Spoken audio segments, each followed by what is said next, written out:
Bienvenidos a su programa. Vuelve el fascismo, Carlos. Vuelve el fascismo. El mundo en un momento quizás no sin precedentes, porque ya hemos vivido esto en tiempos pasados, pero las figuras políticas que hoy son la tendencia en el mundo nos dicen hay que saludar, ¿cierto?, a la nueva como fuerza política global, que es nada más que el reencauche del fascismo. Pues uno no esperaría en los últimos 20 años, si pudiéramos devolver el tiempo, nos encontraríamos con mucha sorpresa. A estas figuras las consideraríamos hasta ridículas. Pensar que quienes ubican los símbolos del fascismo vuelvan a tener espacio en las principales potencias del mundo parecería imposible en la actualidad, es decir, en ese entonces, perdón, en la actualidad es una cosa que constantemente vemos. No hace unos días veíamos al hombre más rico del mundo, el señor Elon Musk, que hoy trabaja para Donald Trump. Además le acaban de regalar una famosa motosierra del señor presidente Javier Milei. Llegó con su motosierra para que descuartice el Estado, como dicen ellos. Pero es el payaso de la nueva fuerza conservadora. Es para mí la demostración más cruda de que el neofascismo se basa fundamentalmente en figuras desquiciantes. Es decir, es una persona con problemas mentales. Eso es Javier Milei. Y pueden decirme lo que quieran los seguidores de Javier Milei, pero para mí ese señor es una persona con problemas mentales que justifica lo que al final es el fascismo, porque es que es imposible uno ubicarse al lado del fascismo o de esas nuevas formas de justificar la violencia racial, el ataque a los migrantes, la enemistad con todo lo que es diferente. Si uno no está loco, no sé cómo se puede hacer eso. Y lo vimos en la Convención Conservadora, sí, ¿no? La Conferencia de Acción Política Conservadora. Sí, y nos dicen al mundo, estamos aquí. Sí, total. Quizás no nos están diciendo volvimos, sino acá siempre hemos estado. Sí, total. El señor, bueno, aquí tengo el nombre de un famoso cineasta. Me dicen que fue el creador de Los Niños del Silencio, creo que es una película muy conocida, ¿no? Aquí el señor alcalde de Bucaramanga se tomó fotos con el señor Eduardo Verástegui, que nada más y nada menos se le ocurrió, al igual que Elon Musk, levantar su brazo en una simbólica neonazi, así, abiertamente en esta conferencia se le ocurrió esa locura. Y lo curioso es que lo trajo a recaudar fondos. Es decir, bueno, ¿qué estará haciendo el señor Verástegui con los fondos que recoge alrededor del mundo, financiar su proyecto político alrededor del neofascismo, ¿cierto? Más allá de la imagen que tiene de proteger a los niños, ¿cierto? Es, por un lado, protejo a los niños, por el otro, hay ciertos niños a los cuales no tengo que proteger. Es esa la locura, ¿cierto?, que están haciendo nada más y nada menos en la Franja de Gaza. Que es la locura que justifica, bueno, los niños judíos buenos y sanos, pero los niños palestinos no nos importa porque podrían ser unos terribles terroristas cuando crezcan.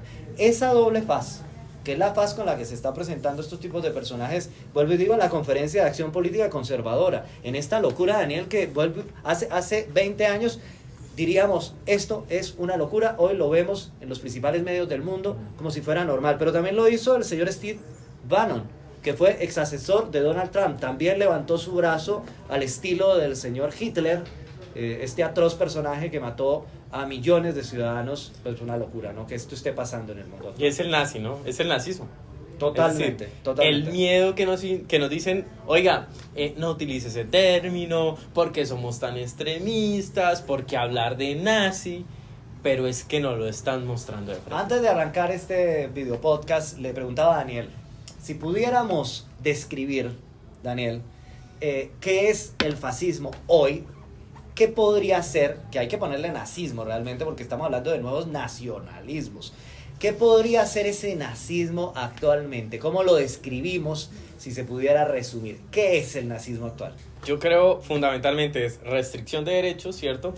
En última eso se refleja, el Estado es el gran defensor de los derechos de las poblaciones porque como ente constructor de la sociedad o reglamentador de la sociedad, pues es el que pone ciertos límites y brinda las garantías para los derechos, ¿cierto? Entonces efectivamente el nazismo es restringir derechos, menos personas con derechos o subjetividades sin derechos, ¿cierto? Decirles, en este Estado tú no cabes, claro. Y lo otro es el gran desarrollo de la economía corporativista, y es el mercado a disposición de las corporaciones, no el mercado a disposición de la ciudadanía.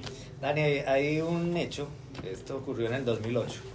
¿Ustedes recuerdan el famoso crack del Wall Street? Hay una película que los invito a que lo vean, un documental tremendo en ¿El YouTube. No, el lobo de Wall Street es la película, pero me refiero a un documental que se llama Inside Job. Sí. En este documental describen cómo los grandes banqueros, los grandes inversionistas inmobiliarios hicieron créditos basura, se llamaban así, los CDO, que eran créditos donde la gente se les entregaba casi que como comprando una caja de chicles, pero eran créditos que sabían que no podían pagar. Sí. Riesgo bajo, cuando el riesgo era muy alto. Claro, y las pues, aseguradoras se prestaron y dijeron, prestaron estos son créditos del carajo. ¿Qué pasó? Hubo un crack, entró en crisis el mundo financiero, y bueno, cuando uno esperaba que el Estado obligara a estos banqueros a asumir responsabilidades, a los hombres más ricos de este mundo, Goldman Sachs, JP Morgan, Lehman Brothers, no, adivine qué pasó. Lo que todos sabemos que ocurrió fue que los banqueros los salvaron el Estado. Les pagó plata, no les pusieron condenas para que pagaran a los contribuyentes a los que se les robaron el dinero, sino que se enriquecieron más. Esto es una paradoja. Entonces, por un lado le dicen a la gente, el Estado tiene que ser pequeñito, acabe con garantías de derechos, es que el sistema de salud es muy costoso, no le metan plata a la seguridad social de la gente, pero por otro lado sí tenemos plata para salvar a los banqueros del mundo. ¡Qué locura! Y se refleja hoy la posición de Trump, la nueva economía, ¿cierto? Zuckerberg, Amazon estaba allí, ¿cierto? Facebook, todos en sintonía, y Elon Musk, pues efectivamente como la cabeza, ¿no? Claro. Quizá yo diría el poder detrás de Trump. Seguro. Es decir, efectivamente es el niño que tiene ahí al lado jugando, porque en últimas se muestra hoy, ¿cierto? No es Trump el que sale en la convención conservadora con un regalo que le hace Milei, sino es Elon Musk jugando, ¿cierto? Porque un poco es la parodia del hombre que viene a cambiar el modelo. Y le preguntan a él, ¿por qué acortar la democracia, ¿cierto? Y él dice, ¿por qué los burócratas en la democracia y por qué no los empresarios en la democracia? Y lo dice de frente, ¿cierto? Es decir, ¿por qué nosotros no vamos a empezar a gobernar y a decir cómo nos vamos a beneficiar? Yo diría que rescato algo de la democracia norteamericana, democracia, repito, corporativista, es que hay una especie de sinceramiento, ¿no? Entonces, por lo menos son más sinceros. Los lobistas ponen la plata para las campañas y luego cobran contratos. Lo hacen sin ningún problema. Es decir, eso es una especie de lógica del mercado electoral.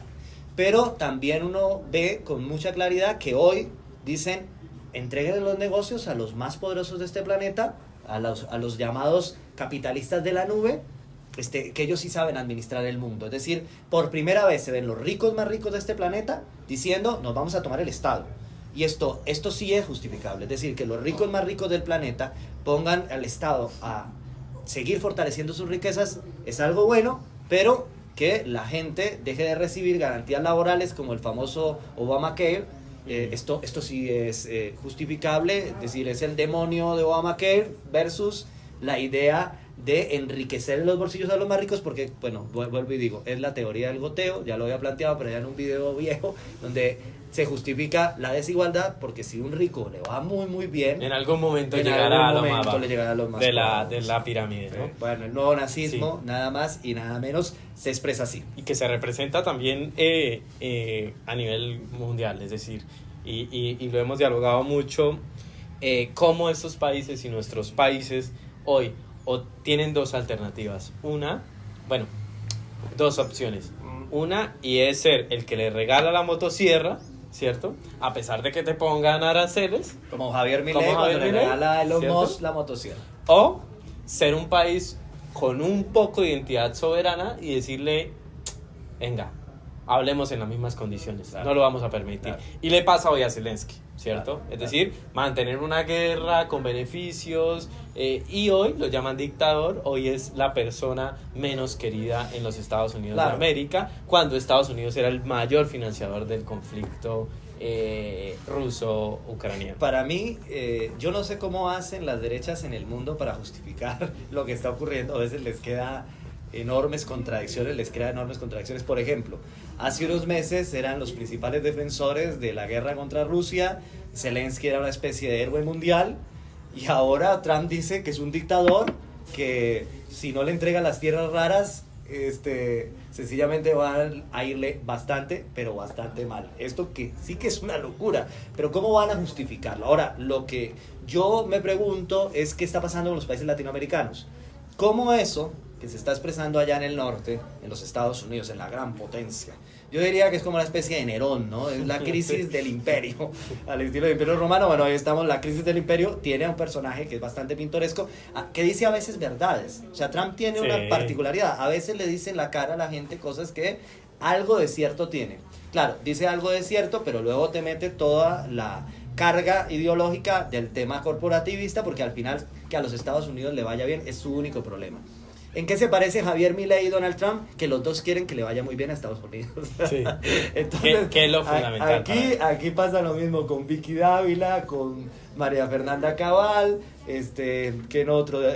¿Quién puede caber ahí? De pronto JP, bueno, si cabe, no sé. Y creo que parte de esto y lo que espera uno de los movimientos y de estas fuerzas es que hablen con la sinceridad del mundo, claro, ¿cierto? Claro. Y es el proyecto que ellos tienen, es el proyecto antiderechos, es un proyecto totalmente excluyente, es un proyecto contradictorio, ¿cierto? Para esto ponemos el ejemplo de la lideresa del partido AfD en Alemania, que al mismo tiempo es una mujer lesbiana, que vive casada y que vive en Suiza, que no vive en Alemania, ¿cierto? Porque es la mayor contradicción del mundo, es decir, es una mujer que niega sus propios derechos y que quiere restringirse sus derechos. Es decir, el hijo de migrantes, sí, y el enemigo de los migrantes. Sí. Ellos son la paradoja absoluta. Bueno, en Colombia, decía, llega Vicky al poder, llega María Fernanda Cabal, llega alguno de estos personajes, bueno, vienen recortes a lo loco. Olvídense, profesores del magisterio, que les va a ir bien. Vienen recortes, toda garantía laboral mínima que tengamos o que hayamos ganado en la historia de este país, bueno, empieza con la motosierra a recortarse, porque es que trabajadores, ustedes son muy holgazanes, tienen que dedicarse a ser más eficientes, como los empresarios dirían. Y hace poco salió un concejal de Bogotá, un poco de la moda, ¿no? Es decir, ellos no tienen conciencia de lo que esto puede implicar y del riesgo económico, social, de derechos y de la inflación que la vive hoy Estados Unidos con los huevos, ¿cierto? Claro. No dimensionan esa práctica, ¿cierto? Y hoy un concejal de Bogotá dice, necesitamos reducir costos. Para esto Bogotá tiene un proyecto bastante interesante que llama La Rolita, que es el sistema de transporte alrededor del servicio público. Es decir, el distrito de Bogotá administra el servicio de transporte y ya dicen, vamos a acabar con todo. A pesar de que es un proyecto efectivo que está teniendo ciertos efectos en la movilidad de Bogotá.